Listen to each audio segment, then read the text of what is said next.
va commencer une table ronde sur la place du lin et du chanvre dans une rotation bio. Donc tous ceux qui sont intéressés peuvent venir. Il reste de la place.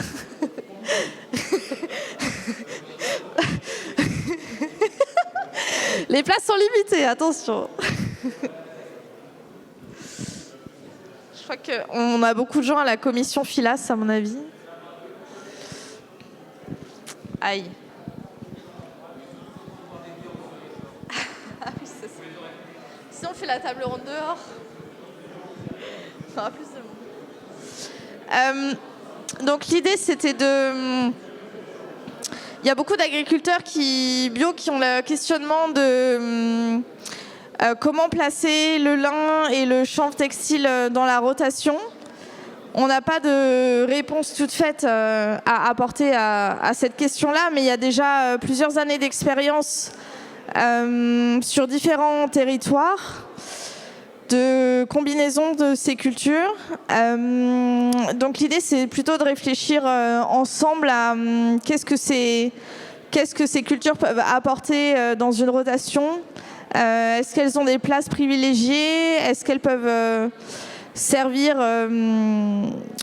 Est-ce qu'elles peuvent avoir des utilisés aussi dans certains sols avec une certaine position dans la rotation? Donc on a 3 agriculteurs avec nous pour témoigner. Donc Dominique Collin, que vous avez vu déjà ce matin sur les tables rondes, qui est liniculteur et chanvrier pour l'industrie en Seine-et-Marne. Thomas Delahaye, qui est liniculteur bio en Seine-Maritime. Et Thomas Fourdinier, qui est aussi agriculteur bio et chanvrier expérimentateur depuis 2017. Je crois aussi, 2018, sur le chanvre. Donc, on peut commencer par toi, Dominique. Donc, ça fait... vas-y, tu peux témoigner de tes pratiques et des questionnements que tu as sur ces 2 cultures. Il y a 20 ans, quand j'ai souhaité faire du lin textile, en sachant qu'il y en avait toujours eu sur l'exploitation de mon père, en conventionnel, avec le tailleur, on s'est posé la question de savoir où mettre le lin textile dans la rotation. Et donc, il s'est renseigné auprès de ses anciens collègues, voire les plus anciens, notamment en Normandie, pour savoir à l'origine de l'introduction du lin textile en France, donc pas très loin d'ici, savoir comment on faisait. Il s'avère que tout au début, le lin textile était fait après une deuxième paille de blé de luzerne. Donc une rotation à base de luzerne, 2 ans de luzerne, un blé. Après, il y avait une avoine et après, on mettait le lin textile. Donc quand je vous dis ça, c'était à une époque où il n'y avait quasiment pas d'engrais, très très peu, et toutes les herbicides, voire les protections fongicides, insecticides n'existaient quasiment pas, voire pas du tout. Donc on est reparti de ce postulat de dire... en sachant que dans nos rotations, on avait de la luzerne, on va dire, on va essayer de le mettre derrière le blé de luzerne. Donc c'est comme ça qu'on a essayé, et puis on s'est aperçu que les résultats étaient satisfaisants à très satisfaisants, aussi bien en termes de rendement qu'en termes de salissement. Et en fait, la problématique du lin, c'est de trouver le compromis entre... le salissement, bien entendu, parce que c'est une culture qui peut se salir très très vite. C'est pas une culture étouffante. Qu'elle ait suffisamment d'azote, mais pas trop, mais encore que l'azote qui est dans le sol c'est un garde-manger. La plante va se servir de son garde-manger quand elle en a besoin. Mais pour qu'elle puisse utiliser cet azote dans ce garde-manger, il faut que la structure du sol soit satisfaisante. Et là, on joue sur le côté... structurant de la luzerne par ses racines pivotantes, est capable de descendre à plus d'1 mètre de profondeur et structure le sol pour les 2-3 années qui vont suivre la destruction de la luzerne. Donc tout ça réuni fait que dans la pratique, je pense que la majorité des lins se trouvent dans ce genre de position. Alors si c'est pas de la luzerne, ça peut être de la prairie permanente pendant 3-4 ans. Ça peut être du trèfle pendant 2 ans ou de la luzerne. Donc,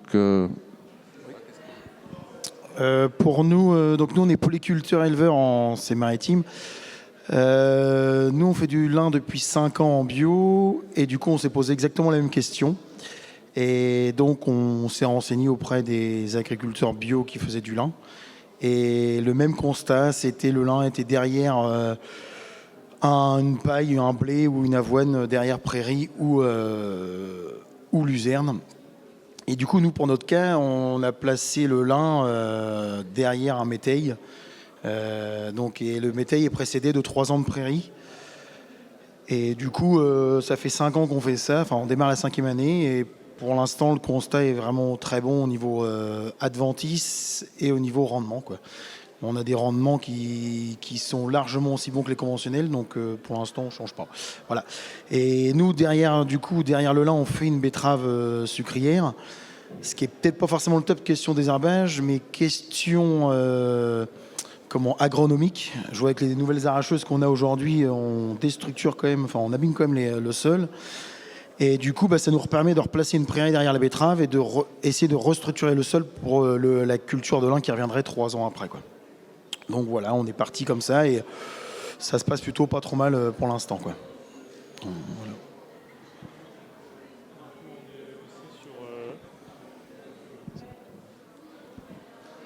Nous, on est aussi en élevage. On met 3 à 4 ans de prairies temporaires, multi-espèces, graminées, légumineuses. Et nous, on était plutôt à placer notre lin Donc on sortait de la prairie avec une culture de printemps pour essayer de valoriser l'azote plutôt au printemps avec du maïs ou des courges. Et ensuite, on mettait une céréale ensuite venait le lin en 3e année, du coup.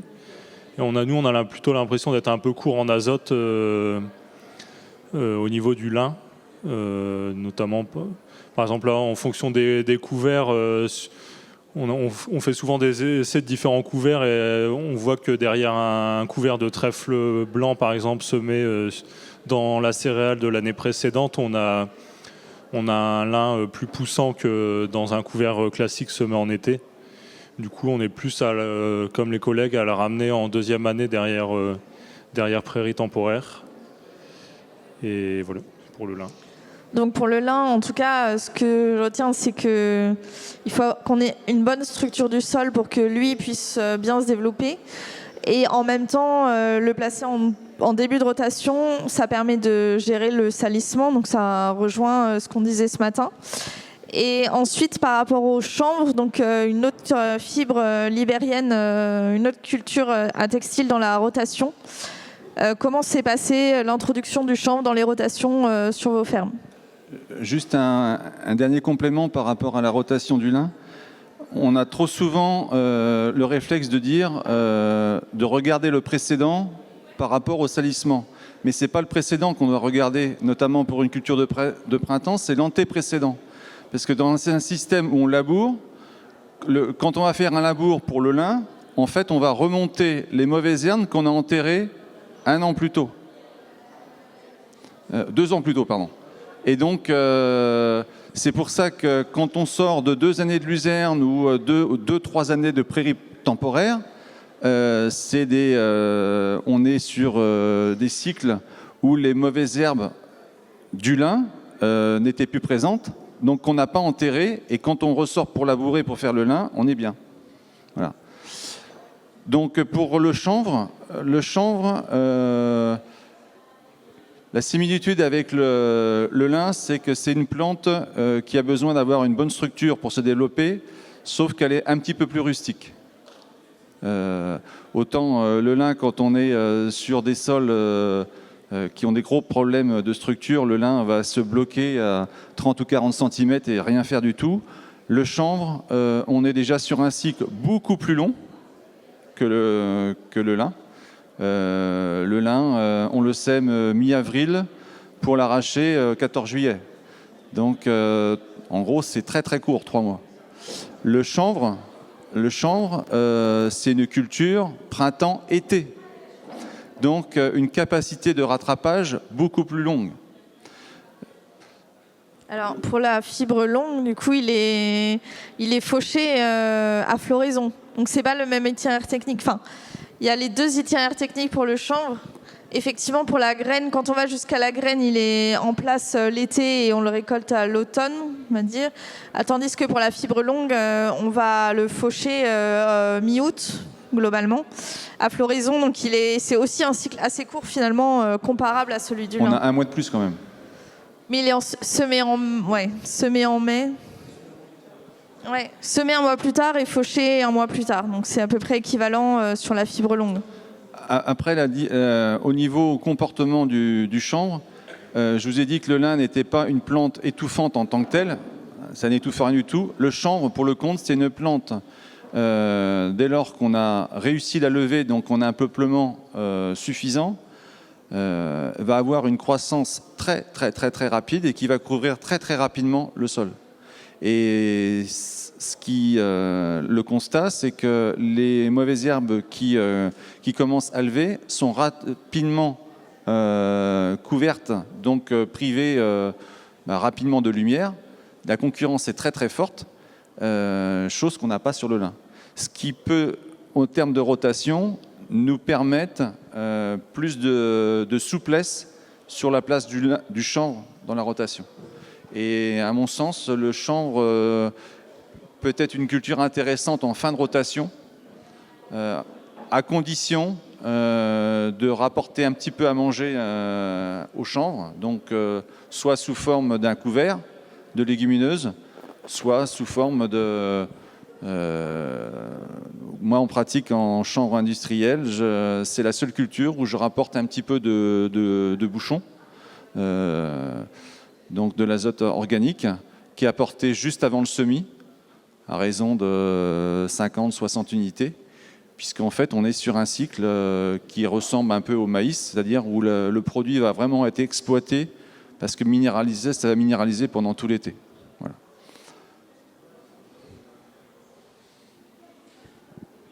Pour ma part, du coup, j'ai pas du tout d'expérience. C'est la première année qu'on sème le chanvre.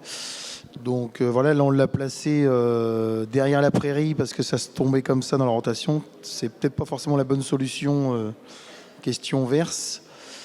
Aujourd'hui, il n'y a pas eu trop de parcelles de versées dans les essais qui ont été faits. Je sais pas si, enfin voilà.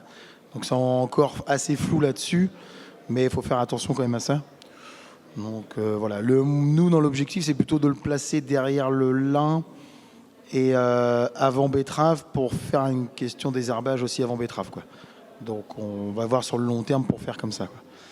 Voilà. Et toujours finir la rotation avec la betterave, du coup. Ouais, plutôt finir pour. Je vois, on a eu comme l'année cette année, on a eu des conditions compliquées à arracher les betteraves. Même si visuellement on voit qu'on n'a pas trop marqué, on a forcément marqué l'intérieur. Hein, et du coup, voilà, essayer que la prairie essaye derrière de remettre ça en ordre pour les prochaines cultures qui suivent, quoi. Donc voilà. Donc nous, ça fait 6 ans qu'on met du chanvre textile et on l'a essayé un peu à différents endroits dans la rotation. On le met en général derrière céréales. Les premières années, pendant les années d'expérimentation, c'était derrière un blé.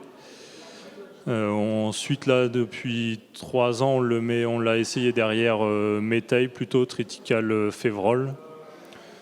Après, pour l'instant, c'est des suppositions, mais ça a l'air plutôt intéressant derrière triticale févrole. Le chanvre semble avoir besoin d'un peu plus d'azote que le lin. Et du coup, on le positionne comme ça. On fait aussi des essais chanvre-lin dans la rotation, pour voir si on aurait un meilleur effet nettoyant pour le lin qui suit le chanvre. A priori, nous, pour l'instant, on n'a pas observé de différence sur le lin de printemps. Il semblerait y avoir un effet plus nettoyant sur le lin d'hiver, donc faire un chanvre et ensuite un lin d'hiver. Parce que ce qu'on remarque, c'est que derrière un chanvre, on a une parcelle vraiment propre où on peut assez facilement envisager un semis simplifié de céréales derrière. Par rapport au moment du rouissage, le lin se ressalit beaucoup, alors que le chanvre reste vraiment propre pendant le rouissage. C'est vraiment l'intérêt du chanvre par rapport au lin. Donc, ouais, un peu plus d'azote pour le chanvre. Donc là, on est un peu sur 3 ans 3 ans de prairie, 3-4 ans de prairie, une céréale, chanvre, lin. Mais bon, moi j'ai l'impression que le chanvre serait plus intéressant, comme tu disais, plutôt en milieu fin de rotation, parce qu'on n'a pas trop d'intérêt à le mettre en début de rotation, surtout que là il ne semble pas y avoir d'intérêt pour le lin derrière. Le seul intérêt, nous, qu'on note pour l'instant, c'est sur le rumex. Donc moins de rumex dans les lins derrière.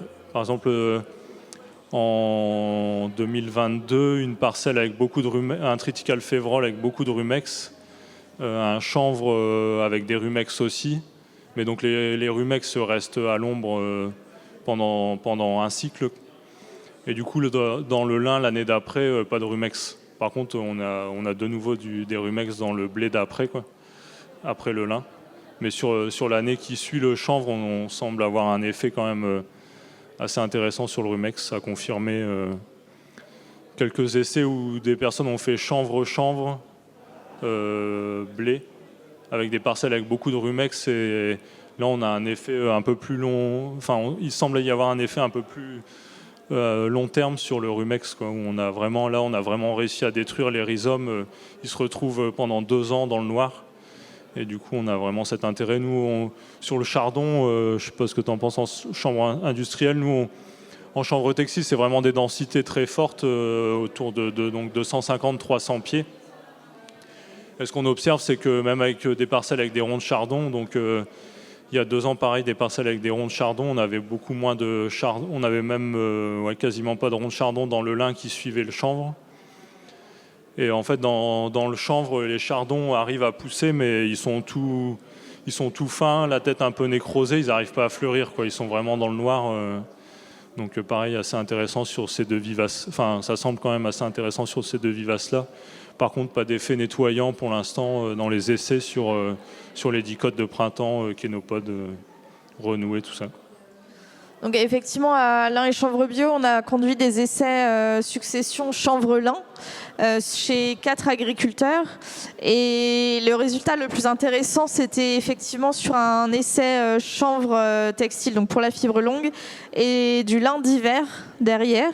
Parce qu'on voulait tester le lin d'hiver en bio du fait des contraintes climatiques de ces dernières années.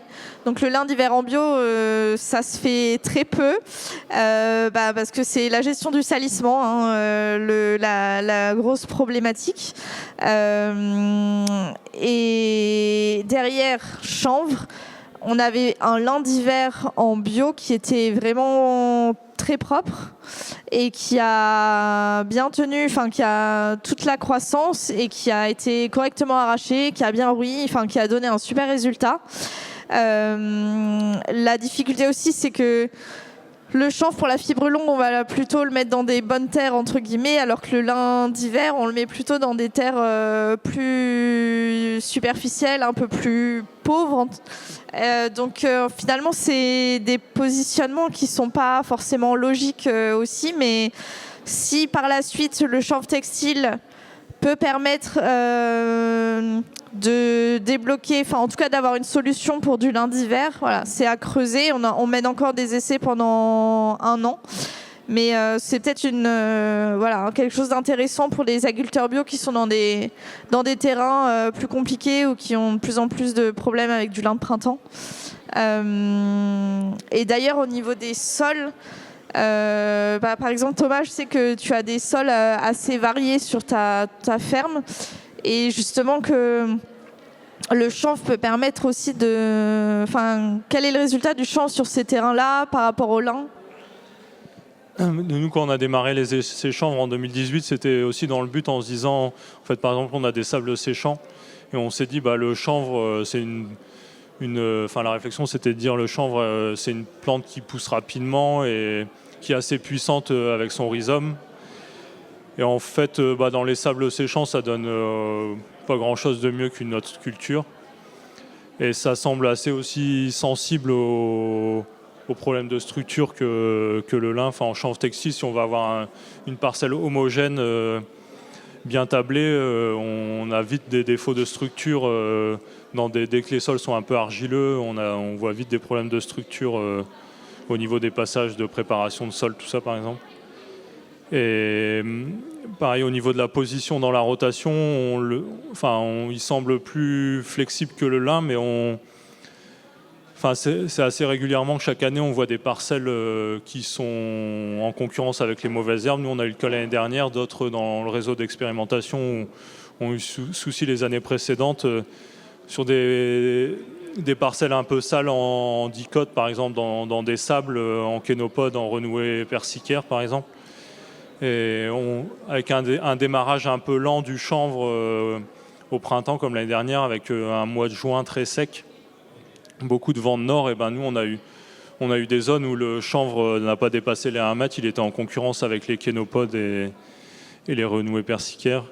Et du coup, ça, c'est quand même à relativiser un peu sur vraiment selon le niveau de salissement, l'effet étouffant du chanvre. Il faut quand même un super démarrage dans des parcelles très sales, il faut quand même un très bon démarrage pour arriver à passer au-dessus.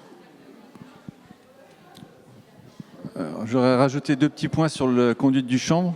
Donc le champ se sème après le lin. Ça veut dire que c'est plus facilement, on peut plus facilement faire un faux semis sur un chanvre que sur un lin. Et pour le contre, le faux semis prend tout son intérêt puisqu'on est sur des semis de chanvre début mai. Donc ça veut dire qu'on a pu travailler 1 à 2 fois supplémentaires et donc faire lever des mauvaises herbes qu'on va détruire lors du semis. Ça, c'est le premier point. Le deuxième point, c'est plus une anecdote. La problématique des corbeaux, en fait, qui sont attirés par l'odeur de la graine dès lors qu'on sème le chanvre. Et une astuce proposée par un garde-chasse qui est de dire essaye donc de semer la nuit, parce qu'en fait, la nuit, bien sûr, les corbeaux ne rôdent pas pour voir. La première année, effectivement, j'ai essayé. Cette année, d'autres agriculteurs ont essayé. Ça semble bon. La nuit sans phare? Non, avec phare. Avec phare. Après, sans phare, je sais que ça se fait pour d'autres. On en avait parlé. Pour d'autres problématiques, notamment, puisqu'en fait, il y a certaines mauvaises herbes dont la dormance est levée avec la nuit, les phares du tracteur.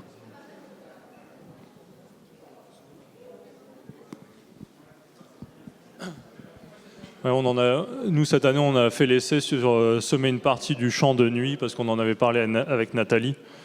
Et bon, après, ça a retesté, mais c'est vrai que sur cette parcelle-là, les corbeaux ont mis plus de temps, on a l'impression, à repérer la parcelle qui avait été semée en chanvre. Après, ils sont quand même arrivés, mais on a gagné une journée ou deux. Okay. Merci pour cette astuce-là. Un dernier point aussi, c'était que on avait réfléchi avec des agriculteurs, c'est que peut-être que le chanvre, une fois aussi la filière bien développée, etc., mais ça peut être un avantage sur des parcelles en conversion en agriculture biologique. Le lin peut aussi se valoriser sur ces années-là, d'ailleurs, les 2 cultures. Mais le chanvre, du fait du pouvoir couvrant, c'est d'autant plus un avantage quand on cherche à se convertir en agriculture biologique, potentiellement. Si vous avez une remarque là-dessus. Alors, les 2 cultures sont sûrement intéressantes en conversion, mais quand les parcelles sortent du conventionnel, on est sur un potentiel mauvaise herbe quand même relativement faible. Et pour le contre, le lin, c'est énormément fait en conversion. Une culture intéressante, surtout sur des marchés porteurs. Où la fibre est valorisée et peut être valorisée en conversion d'ailleurs par les filières GOTS. Ouais. À une époque, c'était valorisé. À un certain pourcentage. Voilà. Après, le chanvre également peut rentrer dans cette logique-là d'avoir une culture supplémentaire pendant la phase de conversion, où il est toujours difficile d'avoir des marchés porteurs sur la conversion. Donc, oui, intéressant. Merci. Est-ce que vous avez des questions, des échanges ou des remarques ? Bonjour, juste une question. J'ai entendu parler aussi du pouvoir dépolluant des sols faits par le chanvre. Est-ce que vous avez une expérience par rapport à ça ou... Notamment par rapport aux métaux lourds Bon. Non. Non, moi j'ai pas de recul. L'utilisation du chanvre pour dépollution, en fait, c'est ça? Oui, comme c'est une pente qui permet de dépolluer des sols, notamment Alors, par rapport aux métaux lourds, par rapport c'est vrai à... que nous, au sein de l'Ain et Chanvre Bio, on n'étudie pas cette fonctionnalité-là. Mais je sais que, notamment, je crois, aux Pays-Bas, on a quelques Néerlandaises qui sont ici et Belges. Pays-Bas et Belgique, ils utilisent... Enfin, il y a beaucoup de projets sur cette utilisation du chanvre. J'ai pas plus de détails. Voilà.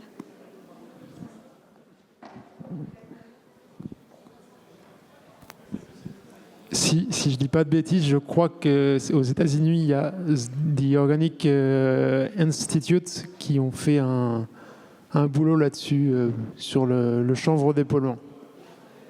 Donc c'est une université américaine où ils ont une exploitation bio sur le collège, quoi.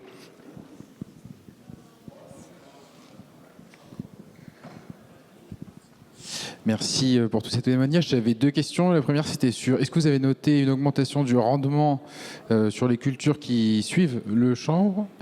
Et ensuite, la deuxième question, c'était sur le temps passé sur chaque hectare. Est-ce que le rapport entre lin et chanvre, voilà, combien d'heures vous passez sur les champs et est-ce que vous notez ça comme un avantage vraiment, quelque chose que vous notez? Merci. Sur le côté temps de travail, dans la mesure où on a réussi la levée, donc à avoir un bon SMI avec une levée rapide, le recul de 3 années où j'ai fait 0 désherbage. Sur le lin, on intervient toujours 1, 2, voire 3 fois. Plus des problématiques après l'arrachage, des nappes qui se ressalissent et autres. Le chanvre, jusqu'à la récolte, la culture est tellement haute, tellement couvrante, qu'on n'a pas ces soucis-là. Voilà. Ensuite, sur la première question, j'ai pas de recul suffisant pour vous dire l'effet positif sur le rendement des cultures suivantes. En sachant que s'il y a un réel effet structurant, donc qui va profiter aux cultures suivantes, mais de là à le quantifier, je ne sais pas.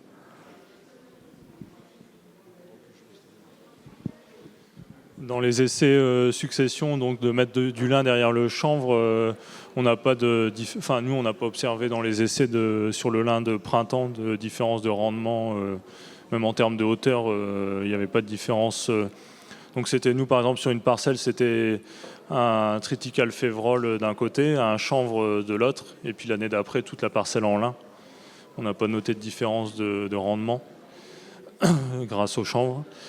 Et là, par exemple, cette année, l'essai, c'était un blé sur la moitié de la parcelle, un chanvre sur l'autre partie. Donc le blé a eu un trèfle semé sous couvert du blé, donc un couvert de trèfle entre le blé et le lin. Et de l'autre côté, du coup, derrière le chanvre, un peu la difficulté du chanvre, c'est qu'on récolte le chanvre chez nous souvent la dernière semaine de septembre, première semaine d'octobre. Donc le couvert qu'on sème derrière, souvent on sème un triticale févrole par exemple en couvert, mais ça a assez peu développé, tout début octobre. Donc on a déjà une différence un peu sur le développement des 2 couverts. Et là cette année visuellement on semble avoir un petit effet azote du côté du blé, enfin où il y avait le précédent blé avec le trèfle, par rapport à la partie où il y avait du chanvre, mais peut-être dû plus à l'effet couvert entre les deux qu'à l'effet culture précédente, quoi. Et après sur le temps passé, oui, comme ça a été dit, le chanvre, on n'a pas d'intervention de désherbage mécanique que nous on fait en lin quand même entre un passage à la houe par exemple, plus un ou 2 passages de RC trille. Et après, sur le résultat aussi de la parcelle derrière, on a une parcelle beaucoup plus propre en chanvre qu'en lin après la récolte, quoi, après l'enroulage. par contre, rajouter une grosse différence entre ces deux têtes de rotation. Si on met un blé derrière un lin ou derrière un chanvre, le blé de lin a des rendements qui sont bons, même en sachant que le lin ne produit pas d'azote. C'est-à-dire qu'en moyenne, depuis 10 ans, dans tout le réseau des parcelles bio suivies en Île-de-France, comparativement des blés de lin ou des blés de févrole ont les mêmes rendements. Alors un blé de févrole, on comprend parce que la févrole capte de l'azote qu'elle va redonner, cet azote va être redonné au blé, mais le lin, voilà. Mais par contre, l'explication qu'on peut donner, c'est que un lin qui pousse à 1 mètre de hauteur, considérez qu'il y a 1 mètre de racines qui structurent. Et le rendement de n'importe quelle culture en bio, c'est lorsque la plante a la capacité d'explorer le sol, elle va chercher tous les éléments qu'il lui faut pour faire son rendement.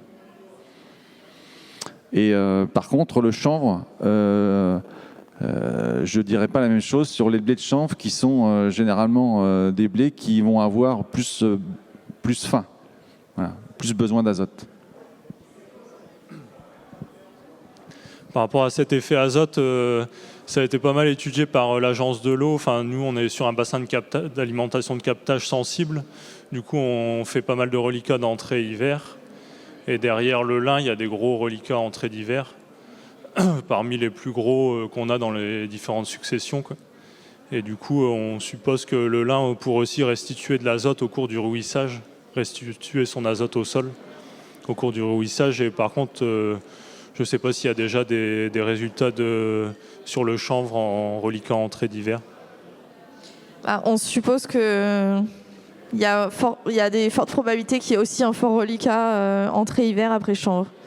Et là, on a une demande de financement auprès de l'agence de l'eau où on va étudier aussi, ça fera partie de l'expérimentation d'étudier ce reliquat entrée hiver après chanvre. Est-ce qu'il y a d'autres questions ?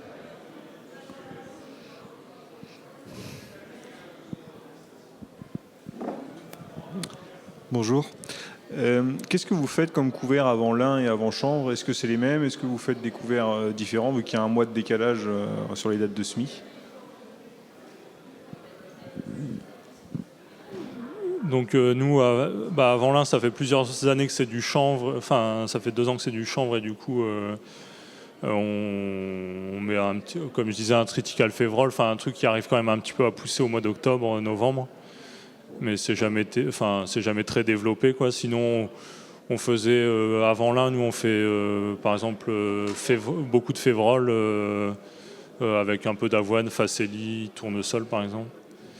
Et sinon, quand on peut, on fait aussi des trèfles semés dans le blé précédent, par exemple pour le lin. Après, cette année, ce qu'on observe, on fait justement ce que j'ai expliqué tout à l'heure, on fait un essai où on compare un couvert classique semé en été, donc par exemple triticale févrole, facélie, tournesol, trèfle d'Alexandrie par exemple, avant le lin, et une autre partie avec un trèfle blanc nain semé sous couvert de la céréale précédente. Après, il faudrait le refaire sur plusieurs années, mais on a un énorme effet rumex on pourrait redessiner le bloc de trèfle blanc rien qu'avec la présence des rumex. C'était une parcelle où il n'y avait pas de rumex, et là où il y avait du trèfle, on a du rumex, et là où il y avait un couvert classique, on n'a pas de rumex dans le lin. Et avant chanvre, nous on fait beaucoup de couverts avec les semences de ferme, donc ça tourne beaucoup autour de la févrole pois, avoine, facélie. Du coup, les couverts, je pense que ça dépend aussi beaucoup des exploitations. Je vois, nous, dans notre système polyculture éleveur, on a un lin qui est sensible quand même à l'averse. Chez nous, ça fait 5 ans qu'on en fait en bio. Ça fait, cette année, c'est moins vrai, mais ça fait 4 ans où le lin il est très poussant. Et du coup, on est plutôt, nous, à ralentir un peu l'azote. Du coup, nous, on est plutôt sur des couverts de crucifères, donc radis fourragés et colza fourragés, pour faire pâturer un peu les animaux, et puis un effet avec son pivot un peu structure, quoi. Ça, c'est sur avant lin. Après, pour le chanvre, nous, cette année, c'était derrière prairie, donc du coup, il n'y a pas eu de couvert. C'était la prairie avant, quoi. Mais je pense que ça dépend un peu de son système.